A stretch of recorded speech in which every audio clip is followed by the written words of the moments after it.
If you have a large family, or if you sometimes entertain and have large crowds to feed, then today's video is for you.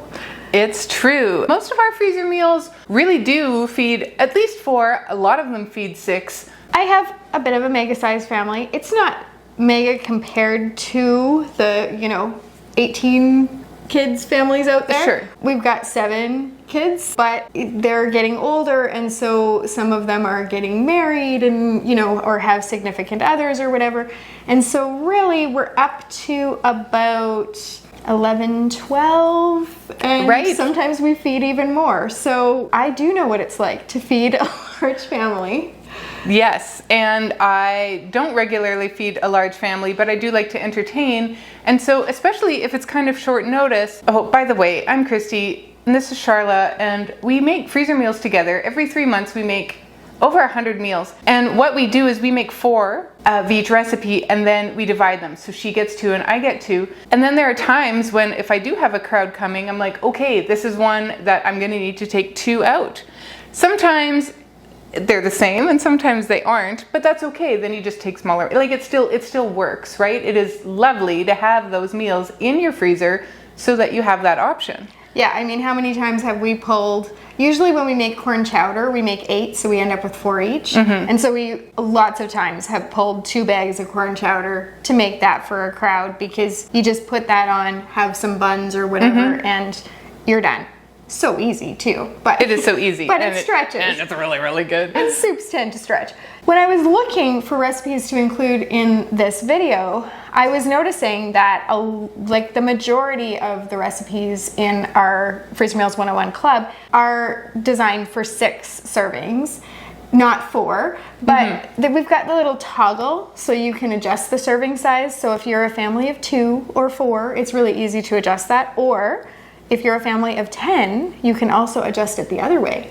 Dun, dun, dun. Yeah, you can make it bigger, and that will also adjust your ingredients list, your prep list that you will need for your shopping if you're going to make the meals. That is the beauty of the club. It really does take that guesswork out of the planning of your freezer meals. Now, it doesn't do your prep for you. You still have to chop your own onions. If Charla and I could teleport ourselves to your house to chop your onions for you, we would, but we cannot. We cannot. No, we cannot. We can cheer you along as you do it, though, and cook for your big families. So I just pulled recipes that were kind of naturally 8 servings, but of course you could take any one of our recipes and double or triple or whatever. So the first recipe that we're going to start out with today is cheeseburger pie, because it's fun. And it is fun, and it does make a lot. You make I would 2 still, pies. yeah, you're still gonna need to serve both for your big family. Totally. But it is really, really good. It is a little work. Yeah. Not a ton. No, and it's just one of those meals that I kind of think if you put anything in a muffin tin or a pie, kids will eat it. This is my theory. And this is a woman who has a lot of kids. She knows what she's talking about. And so it does help, absolutely. And it is really good, and it is really cute. So we just used store-bought pie crusts for this because super, super easy. You're going to prick your pie crusts with a fork and then bake them for just 5 minutes and let them cool. Then in a medium bowl, you're gonna mix together your raw ground beef, eggs, milk, some minced onion, breadcrumbs, mustard, parsley, and Worcestershire sauce. You're going to take that mixture once it is mixed together and divide it between those 2 pie shells and press it out like you're making a pie. Then you're gonna top those pies with some tomato sauce and some shredded cheddar cheese so that it's cheeseburger. Yeah. And you've got the mustard in there, and the tomato sauce is like ketchup, so it's just like cheeseburger. Totally. That's it. You're just gonna cover those pie plates with plastic wrap and then foil, and you're gonna want to write a note to yourself on top of the foil to be sure to remove the plastic wrap before baking. That's an important step. On the day you go to cook these, you thaw them, you take off that foil and plastic wrap, and then you're going to bake them in the oven at 350 for 45 to 55 minutes. You can cut these into, I mean, if you are really hungry, you could cut each pie just in quarters and you would have 8. Otherwise, you would cut them into 6 or 8 pieces each. This is a nice one, and it's a little bit different than most of our freezer meals. So it is a little bit different. I promise you that the crust does not get soggy, and it is just as good for leftovers the next day because like it has time for the flavors to settle in, and you can put it back in your fridge, and you really can just scoop out another piece for breakfast because pie can be for breakfast sometimes. Sure it can. If there's pumpkin pie in my house, it is eaten for breakfast. So I would totally eat cheeseburger pie for breakfast. And Christy's family, there's only 4 of them, and so you could just cook one at a time. We could just and do have one 2. at a time. Or like you said, have the leftovers. And you would do it also like you would if you were making burgers at a barbecue. You could have your macaroni salad, and you could have your Caesar salad and a bowl of chips, and you could still do all those things. I was thinking, I'm like, we're gonna have some sliced pickles with this or what? Yeah, I kind of think you could. You could. You totally, some sliced avocado. Now we're getting fancy. We should make a blue cheese one sometime. You know, we do have some fancy food freezer meals. It isn't all just super practical casseroles. We should put a video up.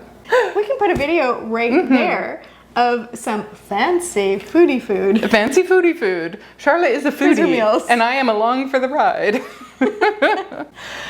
This next recipe is a staple. Every home cook should have one of these recipes in their repertoire, and this is the best ones. Into your bag, you're going to add your cooked up ground beef. We're going to add in some chopped onion, some minced garlic. Now we use garlic from a jar from Costco. It's simple. I'm telling you, when you do over 100 recipes, you go through a lot of garlic, and it really is nice to just have it prepared for you. So we add the garlic in. We're going to add in kidney beans and those Heinz chili style beans. You can also add those in. Make sure you have the liquid with those. The kidney beans you can also do with the liquid. We're going to add in diced tomatoes, tomato paste, chili powder, cumin, paprika, a little bit of pepper, and the secret ingredient, a little dollop of maple syrup. Because we're Canadian. We're Canadian. And it cuts the acidity, but it also brings it all together. I'm telling you, this is the best chili. You need to try this chili. So we're gonna get it all in our freezer bag. We're going to get as much air as we possibly can out of our freezer bag to prevent frost, to prevent freezer burn, because air is the enemy. And we're going to freeze it. We're gonna lay it flat and freeze it on the day of cooking. Now this sucker is thick. It's gonna take a little while to defrost. You wanna maybe start the night before, whatever you need to do to make sure it's thawed for the day of cooking. You can cook it on your stovetop, low and slow. You can cook it in your slow cooker, low and slow, on low for 3 to 5 hours. Serve it with buns and maybe a Caesar salad again, and you have a really, really fantastic dinner. Now this one is one that I often take camping. I know we're getting into fall here, and for us camping is over, but I take my crock pot. I'm a bit of a princess when I camp. I'm a bit pampered, and that's okay. But I take my crock pot and I just throw it in there. So while we're out and about doing our activities, we come home to a nice hot supper. You take it with you when you guys go to the mountains. Yes, I do, because when those skiers come in, they are starving, hungry. right? I know. So, and big family, you gotta have something of sustenance. This one, I can tell you feeds a lot, because one of our trips, one of our older sons brought a bunch of friends with him. And so I did feed 11 with this. It's supposed to feed 8. But if you've got buns and butter and some, you know, corn on the cob and things on the side, really I just had the buns and then this hearty chili. And I think I might have had some raw veggies and dip. Yep. But this stretched out to feed 11. We did not have leftovers. The leftovers of this are also very good, by the way. Yes, they are. Those flavors meld even more. Chili's one of those things that it's almost better the next day. Oh, it's like a soup, like 3-day-old chili, primo. We're standing in my kitchen that is not quite done from the renos, and we were going to, you know, sort of halt filming until we had them done. But as those things go, you know, over time and over budget. So here we are. We don't have backsplash. I just thought I would mention it in case you haven't seen our last video and you aren't seeing things. There really is no backsplash behind us. That Dijon mustard is the color we decided last time that this is. So our Dijon mustard backsplash behind us is not the way it's going to be, but check back because hopefully, just to see the reno, if nothing else, the next time you see us, we will have a proper kitchen. It might take a few more videos before we get there because we've got pot lights to put in on the ceiling, and we've got under counter lighting going in, and there's we're gonna get a little bit of electrical outlets on the sides of the island instead of in the middle of the island where it used to pop up from. Who does that? It didn't pop up, it sat there. It wasn't, because pop up implies it pops down. No, it does not pop down. It has just been there since 1986. You know, and I bet you when they first made this kitchen, they were so grateful to have electrical in their island, because that is fancy. That is fancy. And I've appreciated having the convenience of it. But when you go to film videos in your kitchen and you think of it like every time, it's not so fancy anymore, is it? Right. So just bear with us through the renovations. We're still here. Meals are still happening. So there you go. This next recipe is our country sausage and hash brown casserole. It stretches. And the thing is that if you were having this for a meal on its own, it would feed 8. But if you were having this as part of a brunch or a, breakfast for dinner kind of a meal, and you had eggs on the side or frittata or other breakfasty things and your fruit tray and all those things, then this can feed 12. So that's the really nice thing about this recipe. In a large bowl, you're going to mix together a Ukrainian garlic sausage that's been sliced and halved, then some frozen shredded hash browns, some melted butter, a diced onion, a diced green pepper, some cheddar cheese that's shredded, sour cream, a can of cream of mushroom soup, half a can of evaporated milk, which brings us to the point where you should really double this recipe so that you get 2 of them and you can have one for another time. Or if you're feeding a super sized family, you can pull them both out. Some Cajun seasoning and pepper. Once that's all mixed together, you're going to transfer it into a large freezer bag. You're going to get out the excess air, seal it, freeze it on the day you go to make this. You're going to transfer it into a casserole dish and bake it at 350 for 45 minutes. It's important that you bake this one uncovered. Yes, and it is important also that it's in a wide, like a 9x13, so that it's spread out evenly. Because the first time I made this, I made it in my, like a Dutch oven, and the base of it was too high, and it just didn't crisp up. It didn't, it took a long time to cook, and then it was still just sort of So I think it's really important to have it spread out nicely so it cooks more evenly. You'll notice that with most of our recipes, we just throw everything right into the freezer bag, squish it in there, and that kind of becomes our mixing bowl. It saves us having to do dishes, is the honest truth. But this one is one where you do need to mix it together in a bowl just because of those frozen hash browns. So it's just too big. It's too big to fit into the freezer bag. You wouldn't properly because it wouldn't it's mix frozen evenly. Yeah. Do it in the bowl, transfer it into the bag. You'll be much happier with your result. This next recipe is beef and corn casserole. We're going to start out with our ground beef in our bag, and it has been browned already.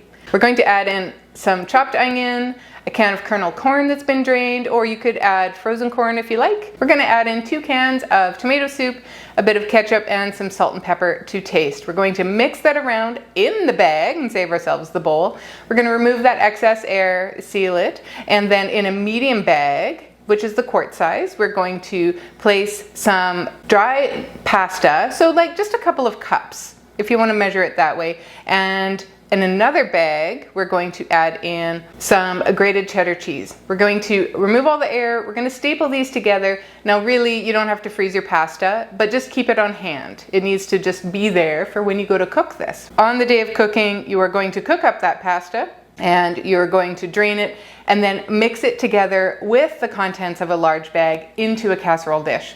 Top with the cheese and then bake at 350, covered for about half an hour, 35 minutes. And it's large. It's large. Like, we are talking 2 pounds of ground beef. So already it's meaty and it's hearty.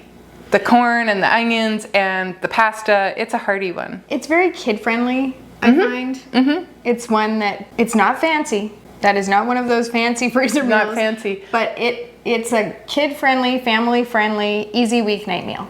Stop the presses. Since maybe we haven't done a video in a while that I've been able to tell you this, but my son now eats corn.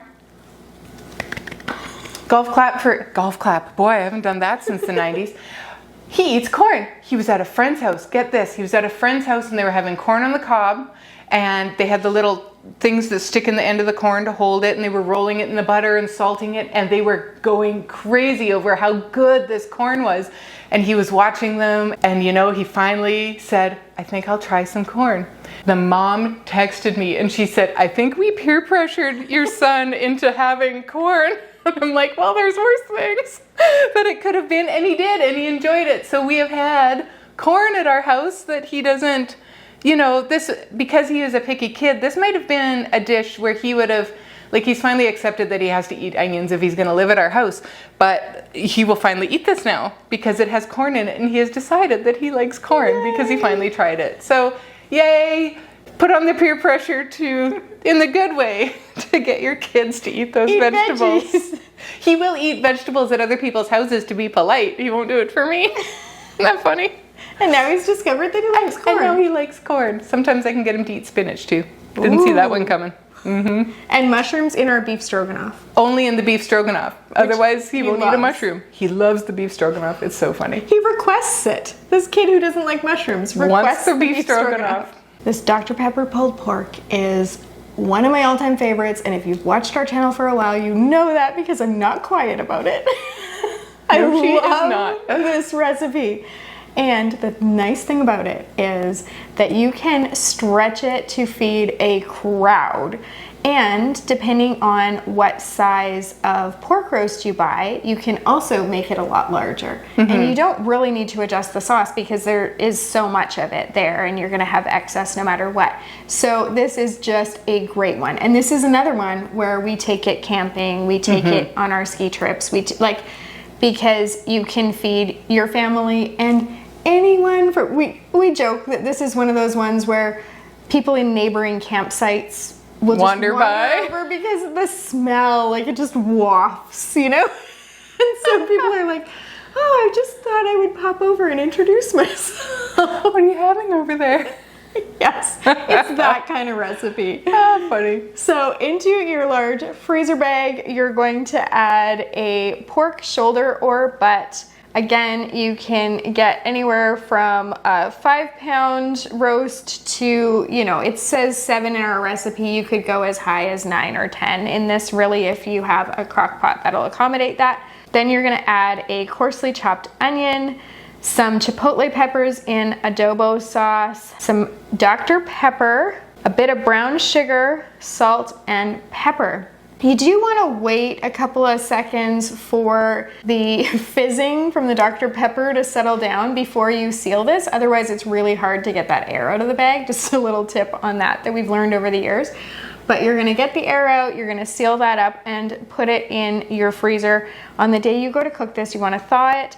Put it in your crock pot. You could also do this one in the Instant Pot. You're gonna cook this up in your slow cooker until it's easy to shred, and then shred it and serve it on buns. Now, I wanna make a little note here that when you shred this, you can shred the chipotle peppers in there, and for our family, we like things spicy, so we just shred those peppers right up. But for families, our family is not as spicy as Charlotte's family. My husband and I ourselves don't mind spice, and as our kids are growing up, they are starting to get a little more comfortable with spice, but this one packs a punch. So what I typically do is I will always pull out those peppers before I shred it, or sometimes I will pull out 1 or 2 of the peppers, like you're using a whole can. If 3 peppers in there usually. I'll pull out one before I even cook it sometimes and then still pull them out.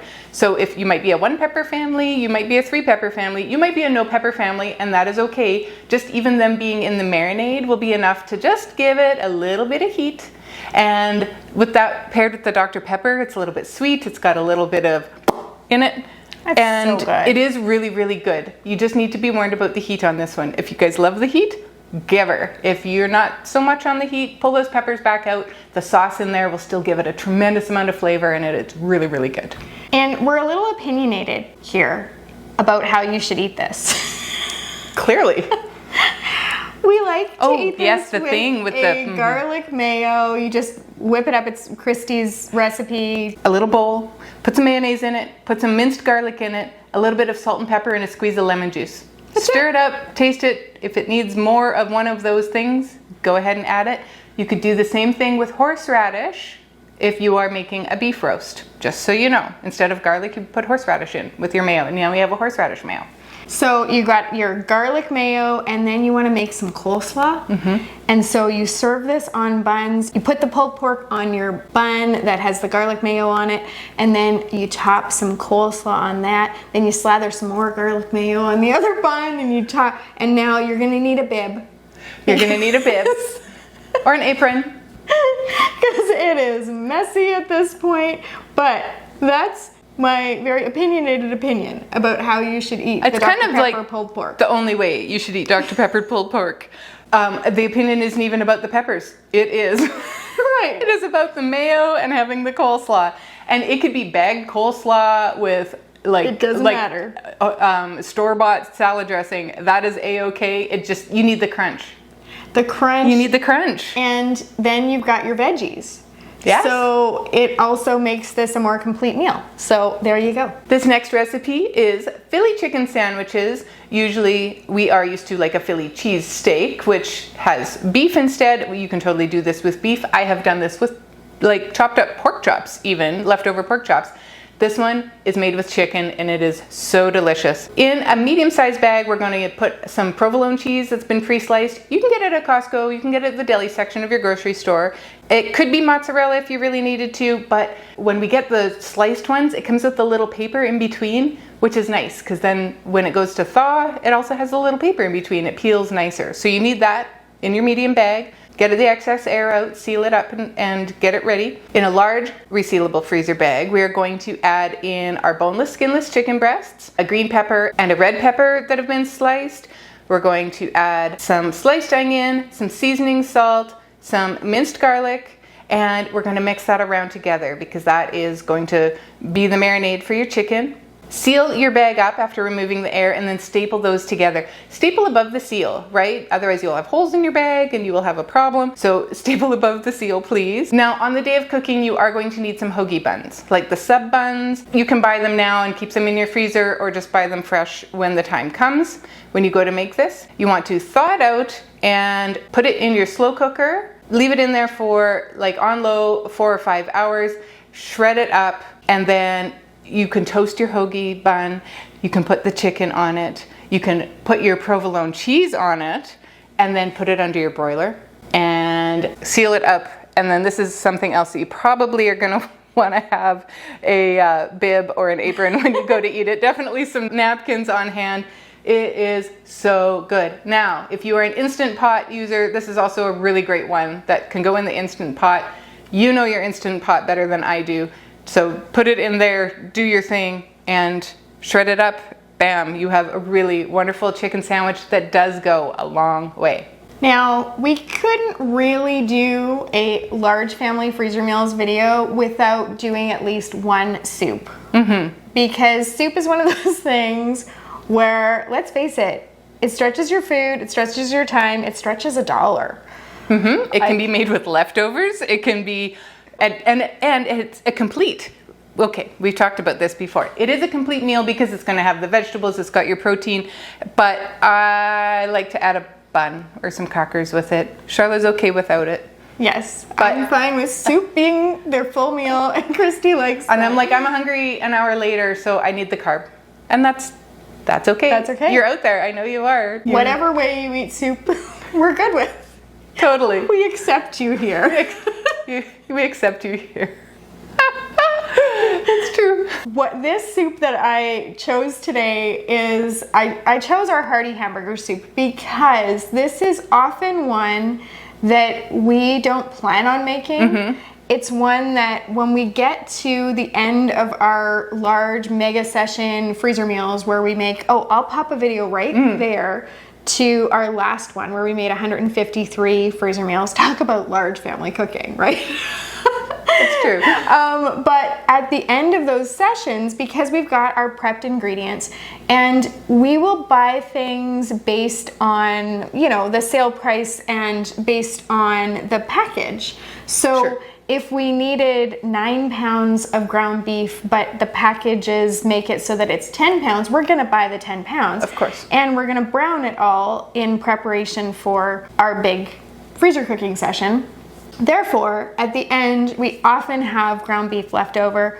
We often have onions left over because we're prepping so many onions, and just depends on the size of the onion, right? And It's you'd hard to rather have gauge. too much than too little. Yes, absolutely. So we end up often with extra onion, and sometimes we will purposely slice some extra carrots or do a little bit of veggie prep, a little bit of extra, just so that at the end I can invent some meals or we can throw together some soups, again, just to stretch those dollars a bit.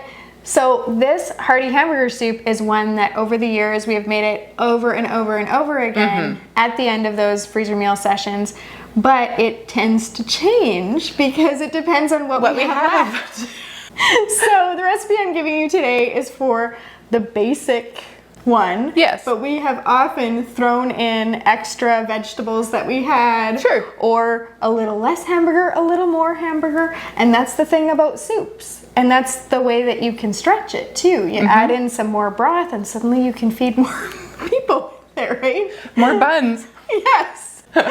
So for our Hearty hamburger soup, in our freezer bag, we're going to add some browned ground beef, chopped onion, minced garlic, some barley, carrots that are peeled and finely diced, frozen peas, celery, although we don't always add celery to ours because I'm allergic to celery, diced tomatoes, thyme, parsley, pepper, a bay leaf, and you can add your beef broth right into the bag as you're making this, or if you want to have more room in your freezer, you can just make a note on your bag to add the beef broth on the day of cooking. I do want to note that if you want to add more broth to stretch this out, you also want to increase your seasonings a little bit. And you might want to add 2 or 3 bay leaves into this if you're going to add more of that. Then you're going to seal that up, of course, getting the air out. You're going to get that in your freezer. And on the day of cooking, you're going to, of course, add the broth if you haven't already. And you can cook this in your slow cooker or on your stovetop. I'm sure you could cook it in an Instant Pot, but as we've established, we are not Instant Pot experts. We are not, but that's okay because you are and you know what to do with soup. Yes.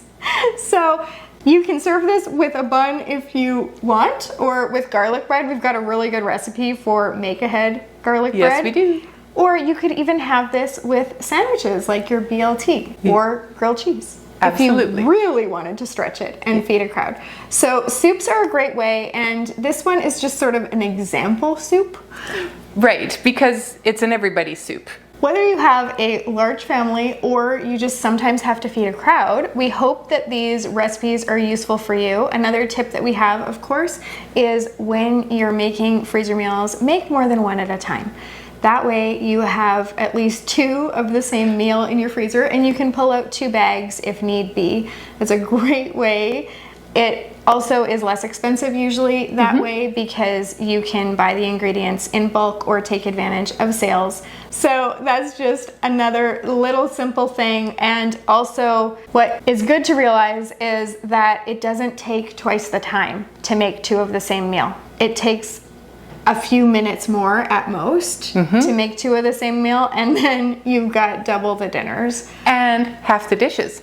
Yes. Because you're only using your knife once, your chopping board once, that bowl once, but you get 2 meals out of it. And if you're going to chop 2 onions. Why not chop 4 and make a few more things? And that is kind of how you end up at 153 meals. That was an accident, by the way. We really didn't mean to make that much that time. And I think we almost ran, well, there's been times we've been close to running out of freezer space. So I think we'll probably scale it back.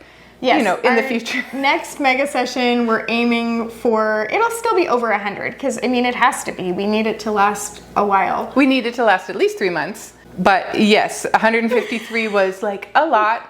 And you know what? Charlotte is really great at inventing these recipes when we have the leftover stuff. And I think that there's been some gems that have come out of that brain of yours in that moment, right? Yeah, some of our best recipes have come from that invention time at the end, but I took it a little overboard that time. So a little bit. We're going to scale it back. And so we hope you'll join us for that. We also hope that you'll keep checking in, because eventually you'll see the finished kitchen, which would be fun. We would like that too, for us and for you. Thank you so much for joining us today, and happy mega family cooking. Laugh, love, like, and subscribe.